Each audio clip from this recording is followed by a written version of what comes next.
네, 오늘은 이제 산상보훈 마태복음 5장의 이제 두 번째 시간인데, 우리가 지난 시간에는 1절부터 4절까지의 말씀을 상고했고, 오늘 이제 5절부터 8절까지의 말씀을 우리가 봉독했습니다.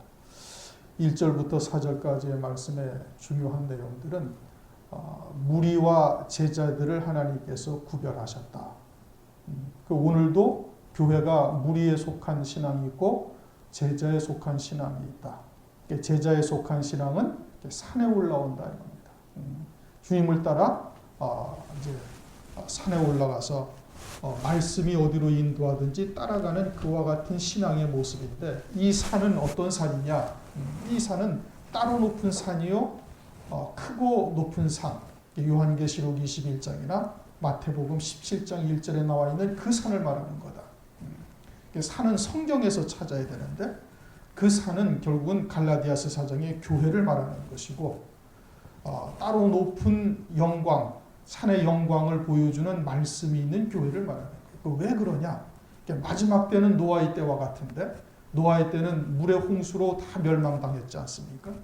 그처럼 홍수에 다 빠져 죽게 되어지는 그와 같은 때인데, 그때 가장 높은 산에 올라 있어야 그와 같은 홍수에 멸망당하지 않는 자들이 된다 이겁니다. 그것은 이제 노아 때를 비유로 하나님께서 창세기 7장에 홍수 때 40일이 홍수가 내리자 그냥 천하의 산들이 다 잠기고, 또 15규빗이 물이 불자 또 산들이 또 잠기는, 우리 문자적으로는 이해되지 아니하는 그러한 하나님의 그런 뜻이 담겨 있는 말씀들을 통해서 우리가 알 수 있죠. 천하의 영광을 보여주던 교회.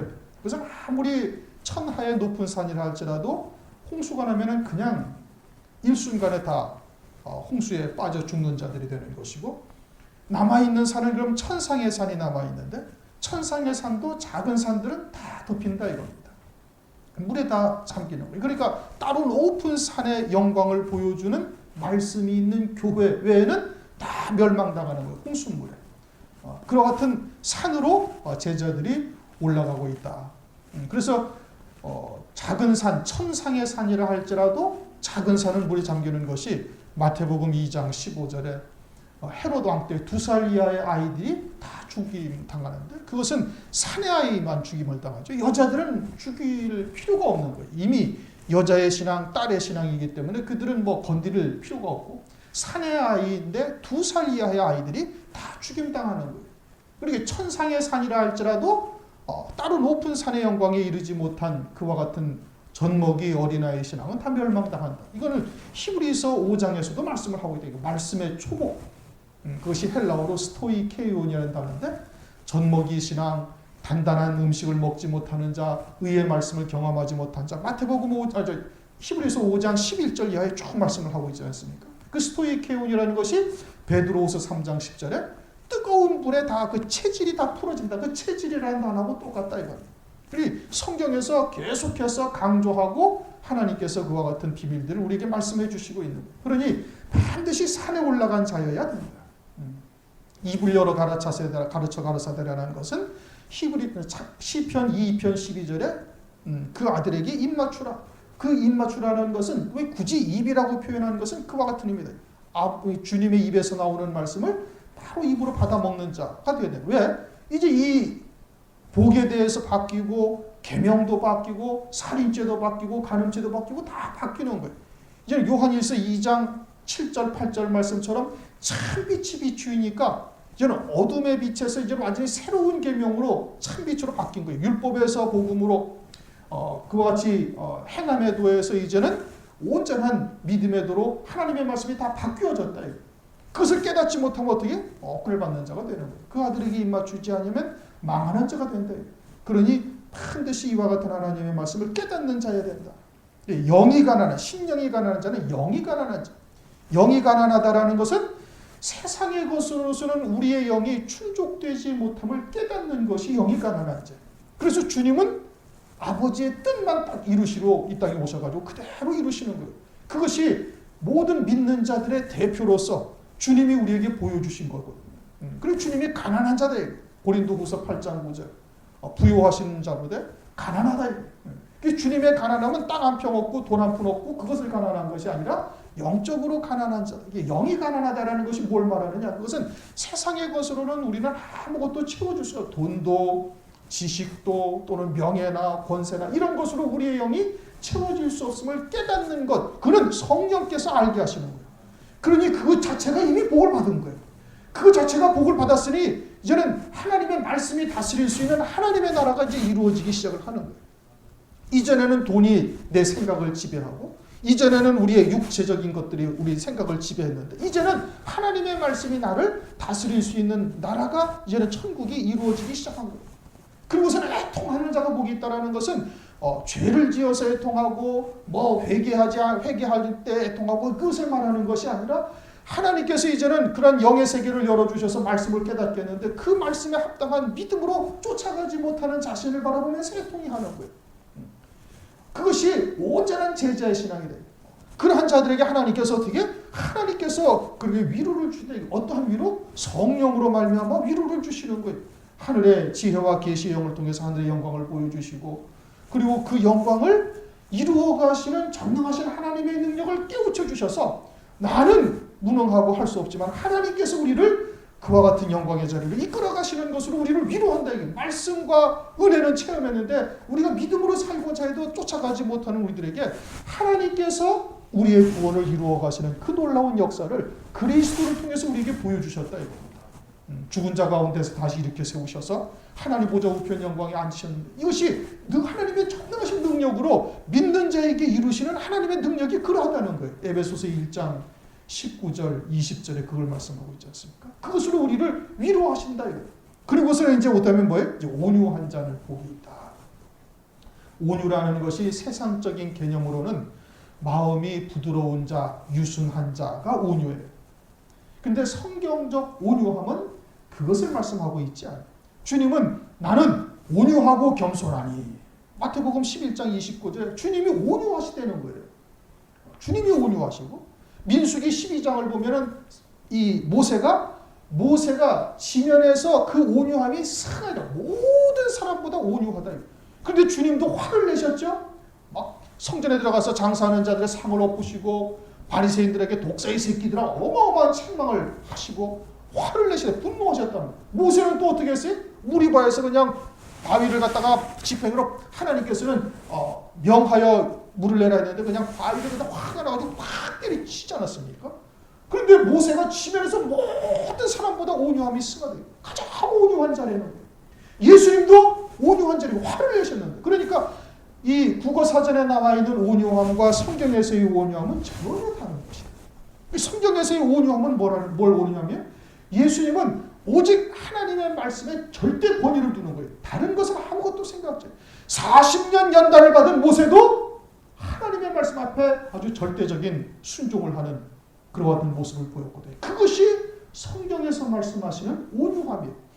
그렇게 애통하는 자가 되어져서 우리로서는 하나님의 뜻을 이룰 수 없고 하나님의 은혜 받은 것은 많은데 우리는 말씀을 믿는 믿음으로 살지 못하는 자가 되어졌음을 깨닫고 하나님 앞에 절절히 애통해하며 기도할 때 하나님께서 성령으로 위로를 하셔가지고 하나님의 말씀이 나의 모든 것이 되게 하는 하나님의 말씀이 나의 생명과 같이 딱 되게 하고 그것이 온유한 자가 되게 하나님께서 이끌어 가신다 겁니다. 모세가 40년을 연단받고 난 이후에 사도행전 7장을 보면은 모세가 말도 아주 능했다 이겁니다. 사도행전 7장 22절 모세가 애굽 사람의 학수를 다 배워 말과 행사가 능하다. 말을 아주 잘했다는 거예요. 얼마나 그 왕궁에서 40년 동안 공부를 하고 지식을 습득하고 온 세상의 최고의 학문을 다 배운 거예요. 왕궁에서 가장 좋은 박사들을 갖다가 선생들을 모셔다가 왕자들을 가르칠 거 아니겠습니까? 다스릴 자니까. 그러니 뭐 얼마나 좋은 학문과 그런 모든 것들을 다 체험하고 배우고 했겠어요. 그리고 말과 행사가 능하다. 그래가지고 40세 때 나와가지고 이스라엘 백성들을 자기가 구원하려 했던 거예요. 그런데 그러한 모세가 40년 동안 광야에서 연단받고 난 다음에는 주여 보낼 만한 자를 보내시옵소서. 나는 그러한 주님의 일을 감당할 만한 존재가 못 된다. 아주 주님 앞에 절대 겸손한 거예요. 그것이 뭐예요? 온유하다. 나는 혀가 뻣뻣하, 입이 뻣뻣하여 말을 할 줄을 모르나이다. 말을 얼마나 잘했는데 40세 때 왕궁에서 그와 같은 지식을 배우고 그런데 출애굽기 4장에 보면 나는 입이 뻣뻣하여 말할 줄을 못하는. 세상에서의 말 잘함과 말 못함을 말하는 것이 아니라 하나님의 뜻을 나는 부족하고 연약해서 내가 하나님의 뜻을 제대로 전할 수가 없다. 이런 뜻인 겁니다. 아주 절대 겸손이죠. 하나님의 은혜, 하나님 안에 나의 모든 것이 되어지지 아니하면 나는 아무것도 할 수가 없다라고 아주 하나님 앞에 절대 겸손한 모세. 그것이 지면에서 가장 온유함이 승한 자라고 말씀을 하고 있는 겁니다. 그러니 영이 가난한 자가 되어져 있고 하나님의 은혜를 체험하고 나니까 나로서는 도저히 그와 같은 하나님의 은혜에 합당한 믿음의 삶을 살지 못하는 자가 돼서 애통하였고 있고 그러니까 성령께서 위로하시고 그러한 자가 되어졌을 때 어떻게 온유함에 이르게 되어질 것을 말씀을 하고 있는 거예요. 그게 온유함인 거예요. 이사야서 41장 14절을 보면 너 지렁이 같은 야곱아 그렇게 말씀합니다. 야곱을 하나님께서 어떻게 만드셨어요? 지렁이처럼 만들어. 어떻게 해가지고 라반의 집에 보내가지고 21년 동안 고난 강하게 해가지고 거기에서 그냥 추위에 또는 더위에 그냥 잠 못 자고 고생 신나게 하게 해가지고 하나님께서 어떻게 아주 지렁이 같은 야곱을 만들어가지고 야곱강 나루터 해서 바짝 깨뜨려 버리시는 겁니다. 그래서 지렁이 같은 야곱이다. 그럼 우리가 하나님 앞에서 어떻게 해야 돼? 지렁이 같은 야곱이 돼야 돼요. 하나님의 말씀으로 또는 성령으로 여러 가지 연단의 과정을 거쳐서 완전히 지렁이 같은 존재가 되어졌을 때 그것이 온유한 자가 되어집니다. 하나님의 말씀에 절대 권위를 두는 거예요. 하나님의 말씀 앞에는 아무런 토를 달 것이 하나도 없는 거예요. 왜? 가장 선하신 뜻으로 우리에게 하나님께서 이끌어가고 계시기 때문에 뭐 원망 불평은 둘째치고 왜 그러냐고 물을 필요조차 없는 거예요. 하나님의 뜻에 아주 절대 권위를 두는 것. 그것이 온유한 자는 복이 있나니 저희가 땅을 기업으로 받을 것입니다. 명동 땅은 한 평에 뭐 1억 몇천만 원짜리까지 있답니다. 이 근처도 보통 한 평에 뭐 2천만 원, 3천만 원 그렇게 하잖아요. 어마어마하게 비싸요. 그럼 하나님께서 그런 땅을 주시겠다는 얘기입니까?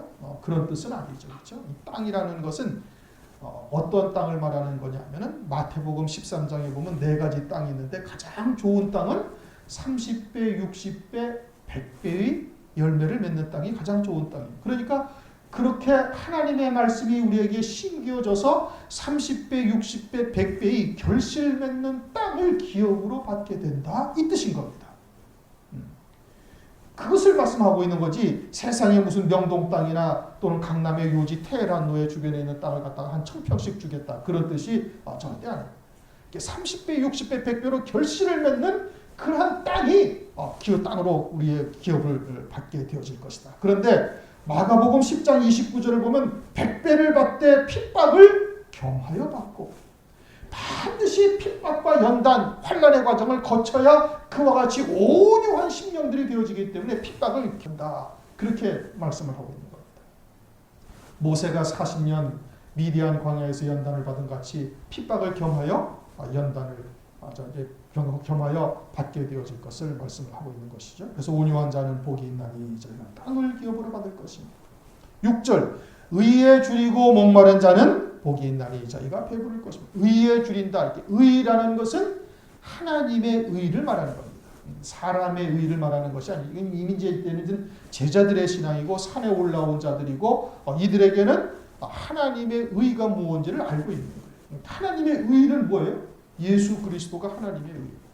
그런데 예수님은 말씀이 육신을 입고 오신 분이고 첫 번째가 말씀이 육신을 입고 오신 분이고 그 다음에는 그러한 아버지의 뜻을 온전히 이 땅에서 이루신 분이 예수님이에요. 그게 예수 그리스도예요. 그러니까 의에 줄이다라는 것은 의가 없어서 아주 그냥 곤고한 것이고 의에 목마르다라는 것은 그러한 의가 없어서 목마른 것을 말하는 그러니까 예수 그리스도 다시 말하면 말씀이 첫째는 말씀으로 인하여 곤고함을 받는 영이 가난한 자가 되어지고 애통하는 자가 되어지고 온유한 자가 되어지는데 점점 그렇게 하나님의 말씀을 체험하고 깨달아서 은혜를 체험하게 되어지면 더욱더 하나님의 말씀이 갈급해지는 겁니다. 그건 당연한 것이에요. 왜? 이것은 영생하도록 솟아나는 생물이기 때문에 그러는 거예요. 요한복음 4장 14절 영생하도록 계속 솟구치는 생물이 되는 거예요. 더욱더 온전해지고 자기는 그만큼 왔으면 되었다 생각하는데 할 때도 다시 또 돌아보면은 여전히 부족한 자신을 바라보고 이게 끝까지 달려가는 거예요. 언제까지? 그 표대에 이를 때까지. 사도 바울처럼 그러니 그때까지 어떻게 하나님께서는 계속해서 갈급한 마음을 주셔가지고 더욱더 그 표대를 향하여 달려갈 수 있게 하는 겁니다. 첫 번째는 말씀으로 인한 갈급함을 주시는 거예요. 말씀, 영의의 주였다.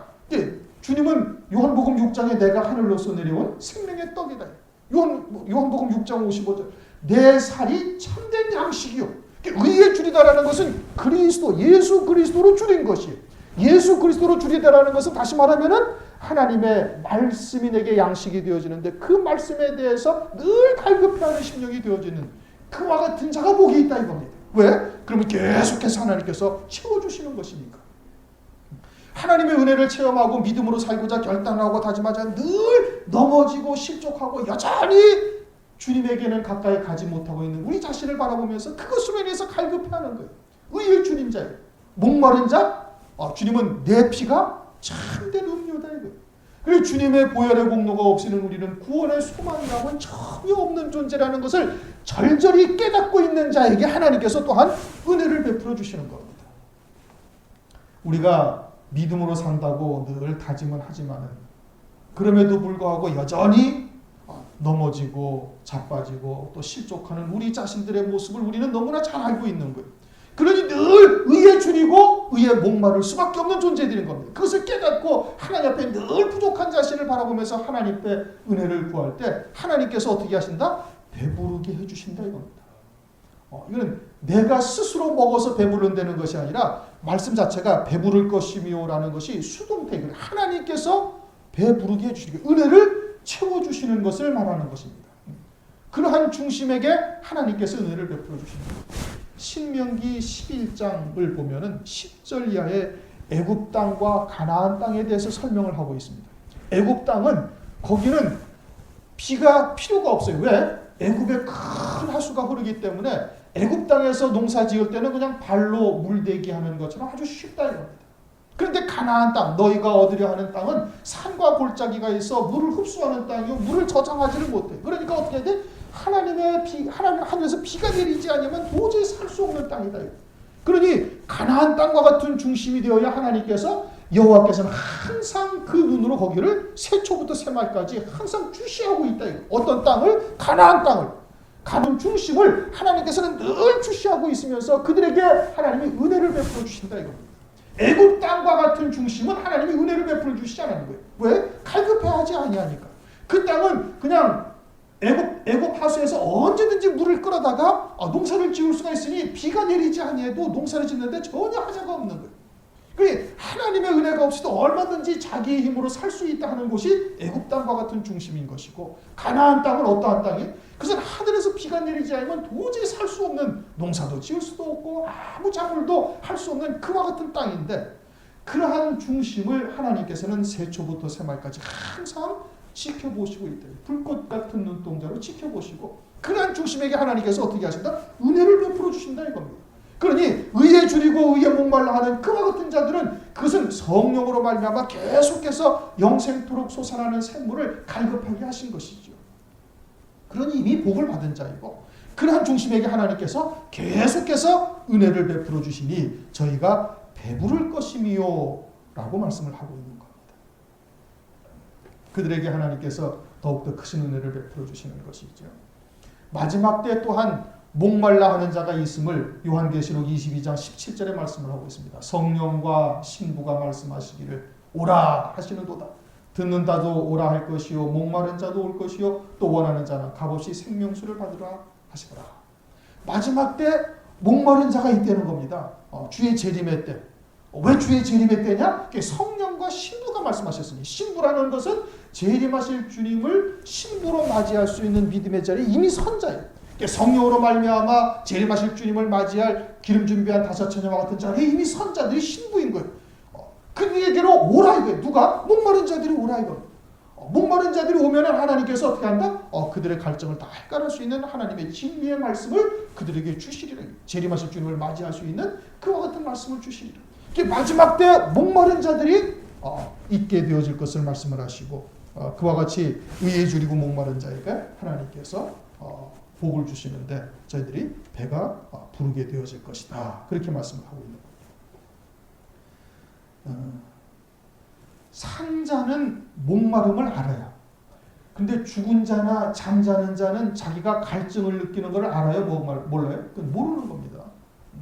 죽은 자는 감각이 없죠. 그러니까 마지막 때가 되어져 있어도 주의 재림의 때가 임박하다는 것은 알고 있어도 정작 기름 준비한 처녀가 되어져야 재림하실 주님을 맞이할 것인데 기름 준비한 처녀가 과연 무엇을 의미하는지 그런 거에 대해서 갈급해하지를 않는 겁니다. 마지막 때가 되어졌는데 왜? 영적으로 잠자는 자이든지 아니면 죽은 자이든지 그러니까 자신이 지금 갈증을 느끼는지 느끼지 못하는지를 전혀 깨닫지를 못하고 있는 것이죠. 그건 잠자는 자이거나 죽은 자이기 때문에 그런 거예요. 그러나 살아있는 자는 어떻게? 살아있는 자는 그것을 느끼는 거예요.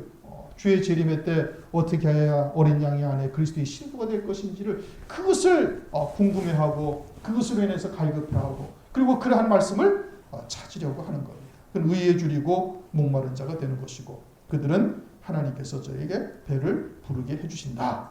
7절 긍휼히 여기는 자는 복이 있나니 저희가 긍휼히 여김을 받을 것이며 긍휼히 여긴다 이겁니다. 이것은 우리가 육신적으로 긍휼히 여기는 것이 아니라 주님의 긍휼하심을 체험해야 그러한 주님의 긍휼하심으로 우리도 남들을 긍휼히 여길 수가 있음을 말하는 겁니다. 마치 하나님의 진리의 사랑을 깨닫고 체험을 해야 그러한 진리의 사랑으로 사랑을 할 수가 있는 거예요. 아가페적인 사랑을 하는 겁니다. 그것이 무엇인지 알지 못하면은 전부 다 어떠한 사랑을 해요? 그냥 육적인 사랑을 하는 겁니다. 세상적인 사랑을 하는 거예요. 교회는 세상적이거나 육적인 사랑을 위해서 모인 곳이 아니에요. 교회는 그와 같은 진리의 사랑을 사랑으로 하나가 되어져 있는 공동체인 겁니다. 그러니까 진리의 사랑을 체험해야 그러한 사랑을 할 수 있듯이 주님의 긍휼하심을 체험해야 그러한 우리도 주님의 긍휼하심으로 긍휼히 여길 수가 있음을 말하는 겁니다. 그럼 주님의 긍휼하심은 무엇을 통해서 할 수가 있어요? 그것은 하나님의 말씀을 통해서 우리는 도저히 구원받을 수 없는 존재임을 절절히 깨닫게 되어지고 오직 하나님의 긍휼히 여기심으로 말미암아 우리가 구원받은 존재예요. 구원받았을 뿐만 아니라 더더군다나 하늘나라의 영광, 아버지의 영광 같은 거에는 우리가 도무지 참여할 수도 없는 존재인데 그 또한 하나님의 진리의 말씀을 통해서 그와 같은 은혜를 입은 자들인 것을 깨닫게 되어질 때 그러한 사랑으로 사랑을 할 수가 있는 겁니다. 그러니 하나님의 진리의 말씀, 진리의 사랑을 체험하지 아니하면 도저히 하나님의 긍휼을 체험할 수도 없을 뿐더러 긍휼히 여길 수도 없는 것이 사도 바울은 내가 죄인 중에 괴수다. 디모데전서 1장 15절에 그렇게 말해요. 죄인 중에 내가 괴수다. 왜요? 사도 바울은 바리새인 중에 바리새인이었거든요. 율법으로는 흠이 없는 자였어요. 아주 철저히 율법을 지켜 행함으로 하나님의 말씀에 점과 흠이 없다고 자부하는 자 중에 하나였던 것이 사도 바울이었던 겁니다.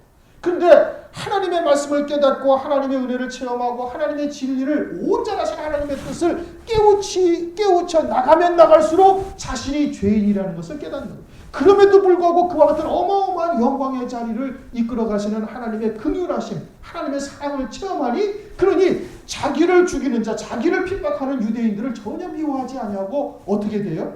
긍휼히 대하는 겁니다. 스데반 집사도 마찬가지. 스데반 집사도 역시 마찬가지로 자기를 돌로 쳐 죽이는 유대인들을 위해서 오히려 그들을 복을 빌고 그들을 용서할 것을 하나님께 구하지 않습니까? 그러니까 주님의 긍휼로 그들을 긍휼히 여기는 거예요.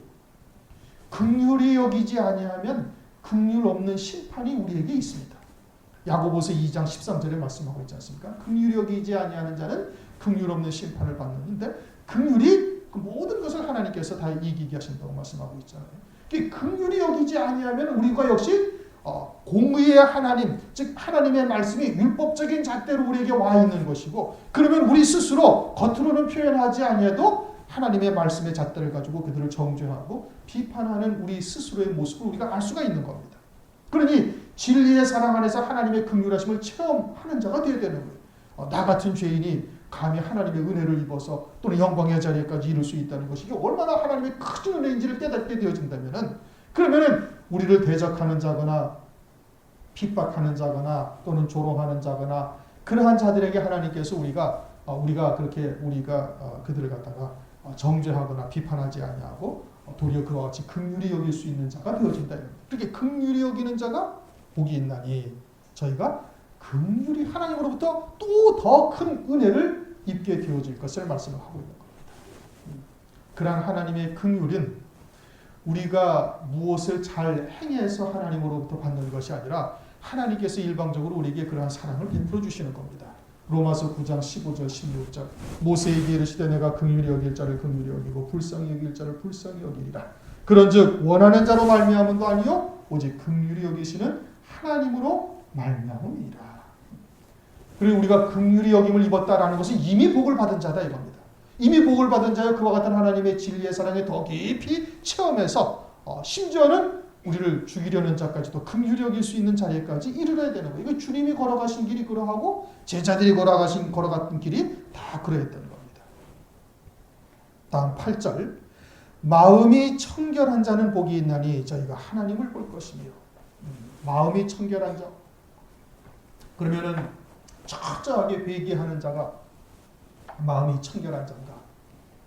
죄를 짓지 아니하는 자가 마음이 청결한 자인가?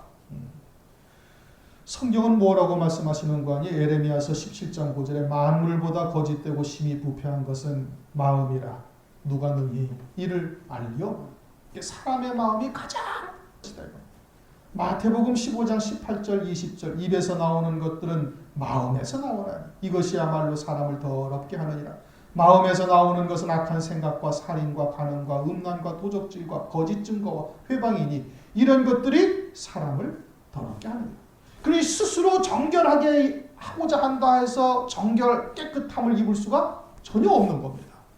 아무리 죄를 회개한다고 깨끗함을 입은 거냐? 깨끗한 마음이 깨끗한 자가 되니 그게 아니라는 거예요. 왜? 우리의 마음 자체가 아주 부패하고 더럽고 추악한 원죄라는 것이 있어서 거기로부터 계속해서 악한 생각, 살인, 간음, 음란, 도적질, 거짓 증거, 회방 이런 것들이 계속해서 나오는 것이니 우리의 스스로는 도저히 마음을 깨끗하게 하려야 할 수가 없다 이겁니다. 할 수 없는 것이. 그럼 어떻게 마음을 깨끗하게 하라? 그럼 할 수 없는 것을 하나님께서 하라고 그러시냐? 그것이 아니래. 그럼 어떻게 하면 우리의 마음을 깨끗하게 할 수가 있는가? 필립보서 2장 5절에 너희가 그리스도 예수의 마음을 품으라. 그럼 어떻게 그리스도 예수의 마음을 품을 수가 있어요? 그리스도 예수는 말씀이 육신을 입고 오신 분이에요. 그리고 주님은 오직 그 말씀대로만 생각하고 말씀대로 행하시고 말씀을 다 이루신 거예요. 그러니 말씀대로 우리가 말씀과 하나 되어져서 믿음으로 살아가게 되어지면 그만큼만 우리들이 깨끗함을 입은 거예요.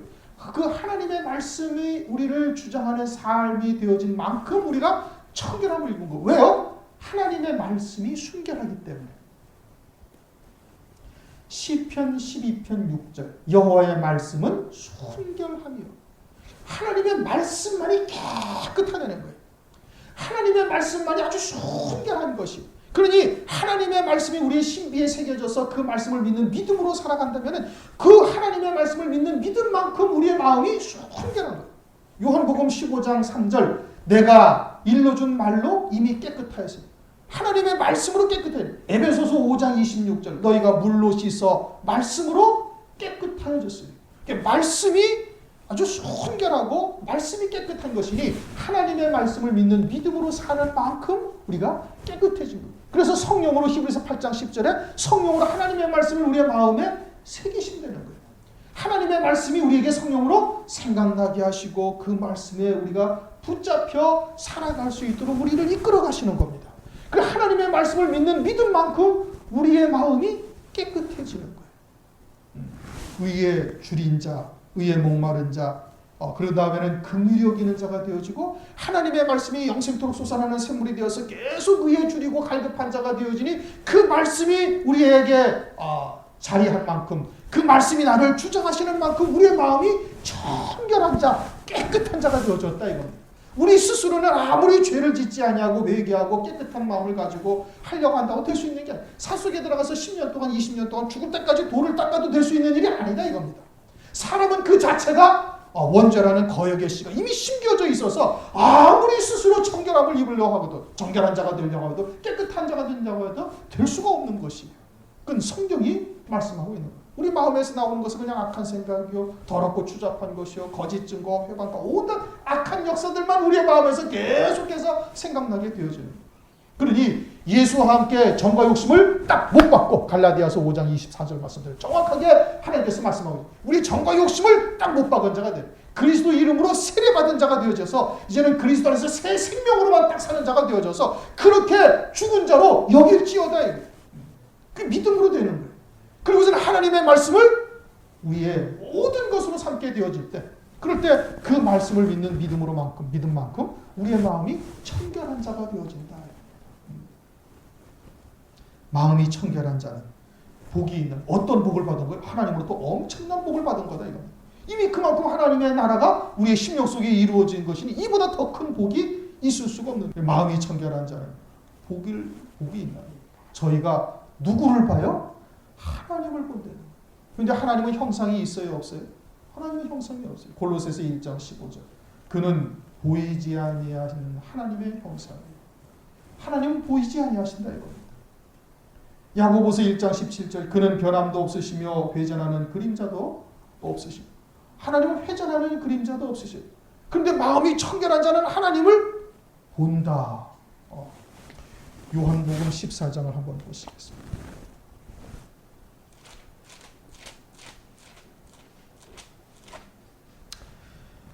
요한복음 14장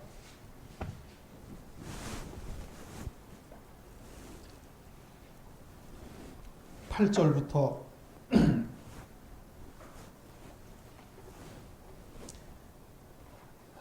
8절부터 11절까지 읽습니다. 8절 시작. 빌립이 가로되 주여 아버지를 우리에게 보여주옵소서. 그리하면 족하겠나이다. 예수께서 가라사대 빌립아 내가 이렇게 오래 너희와 함께 있을 때 네가 나를 알지 못하느냐. 나를 본 자는 아버지를 보았거늘 어찌하여 아버지를 보이라 하냐. 나는 아버지 안에 있고 아버지는 내 안에 계신 것을 내가 믿지 아니하느냐. 내가 너희에게 이르는 말이 스스로 하는 것이 아니라 아버지께서 내 안에 계셔 그의 일을 하시는 것이라. 내가 아버지 안에 있고 아버지께서 내 안에 계심을 믿으라. 그렇지 못하겠거든 행하는 그 일을 인하여 나를 믿으라. 아멘. 빌립이 주님에게 좀 아버지 좀 우리에게 하나님 아버지 좀 보여주세요. 하나님의 아들이시니까, 그리스도시니까 아버지를 우리에게 보여주세요. 그러니까 주님께서 하시는 말이 나를 봤으면 아버지를 보았다. 왜 주님을 봤으면 아버지를 본 것이?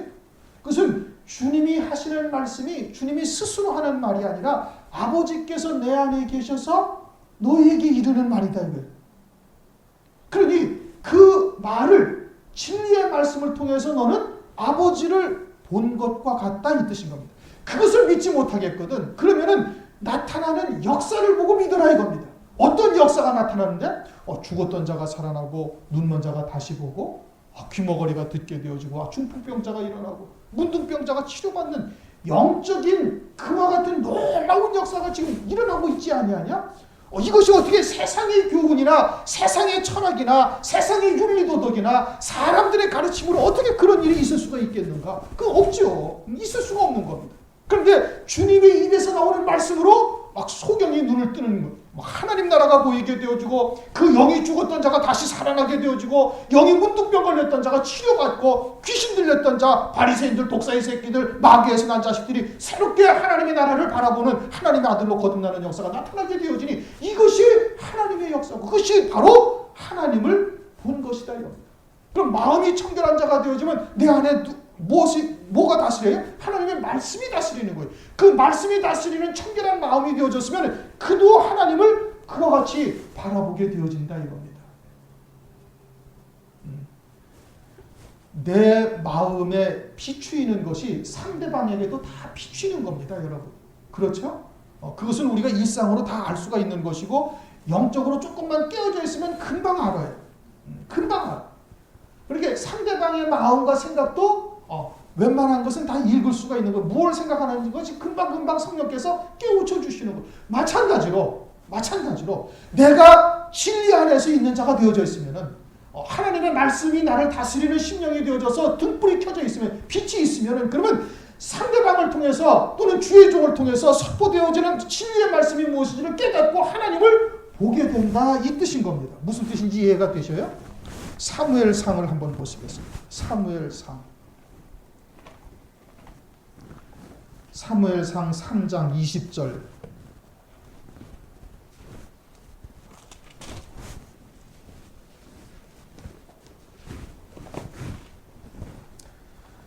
사무엘상 3장 20절 21절을 읽습니다. 시작. 단에서부터 브엘세바까지의 온 이스라엘이 사무엘은 여호와의 선지자로 세우심을 입은 줄을 알았더라. 여호와께서 실로에서 다시 나타나시되 여호와께서 실로에서 여호와의 말씀으로 사무엘에게 자기를 나타내시니. 아멘. 엘리라는 제사장이 이제 별로 그렇게 하나님 마음에 합당한 제사장이 아니었어요. 그래가지고 이제 사무엘을 하나님께서 한나를 통해서 낳게 하시고 하나님 앞에 온전히 드려진 자가 되어져서 이제 하나님의 사사로서 이제 선지자로서 쓰임을 받는 겁니다. 그런데 어떻게 사무엘이 하나님의 선지자라는 것을 이스라엘 백성들이 다 알게 돼요? 사무엘에게 하나님의 말씀으로 나타나셔가지고 그 입으로 증거되어지는 하나님의 말씀을 통해서 사무엘이 하나님의 선지자라는 것을 안다 이겁니다. 왜? 이스라엘 백성들은 하나님의 말씀으로 다스림을 받는 자들이니까.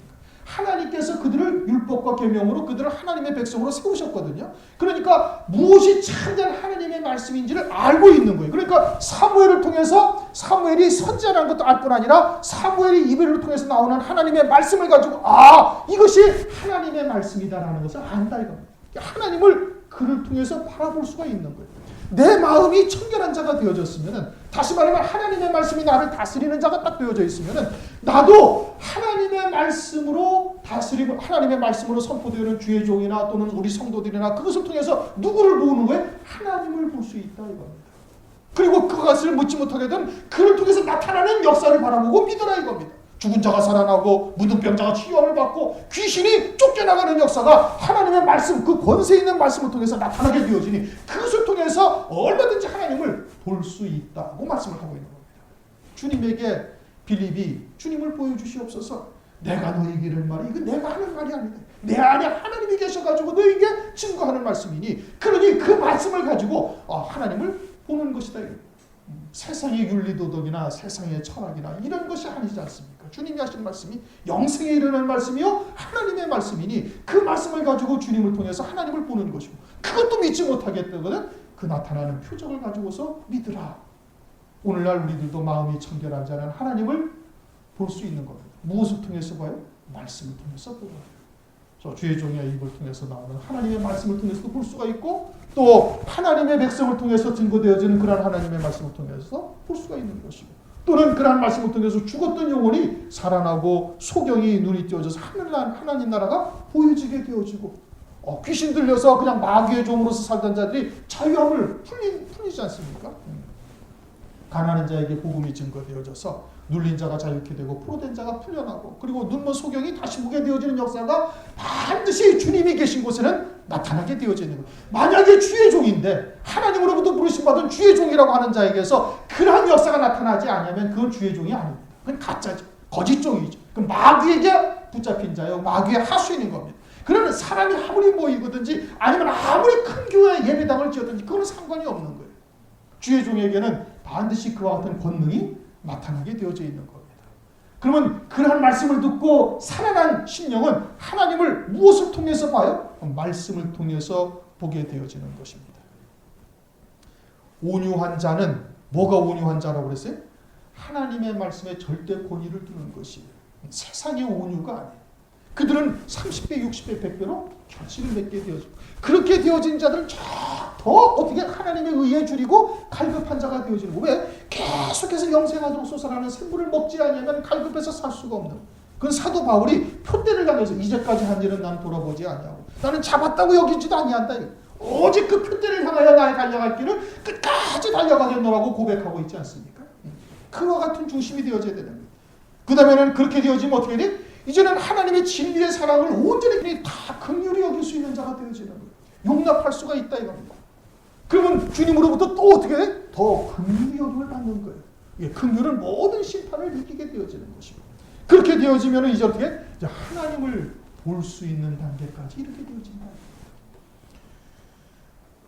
팔복이라는 단어로 이제 우리가 흔히 이야기를 하는데, 이것이 그냥 대충 써놓으신 말씀이 아니고요. 이렇게 이어져 가는 겁니다. 그렇게 어느 날 갑자기 마음이 청결한 자가 될 수가 없어요. 어느 날 갑자기 의를 위하여 핍박을 받는 자가 되어질 수가 절대 없는 겁니다. 처음에는 영이 가난한 자부터 시작해가지고 그 다음에 애통해 하는 자가 되어지고 온유한 자가 되어지고 의에 주는 이렇게 순서적으로 하나님께서 기록을 해놓으시는 거예요. 말씀의 뜻을 잘 분별하시고 나는 어디쯤 와 있는가를 보셔야 되는 겁니다. 그리고 그렇게 이르지 못하였으면 그것을 위해서 주님에게 기도하고 또 말씀을 상고할 수 있는 저와 여러분이 되시길 주님의 이름으로 축원합니다.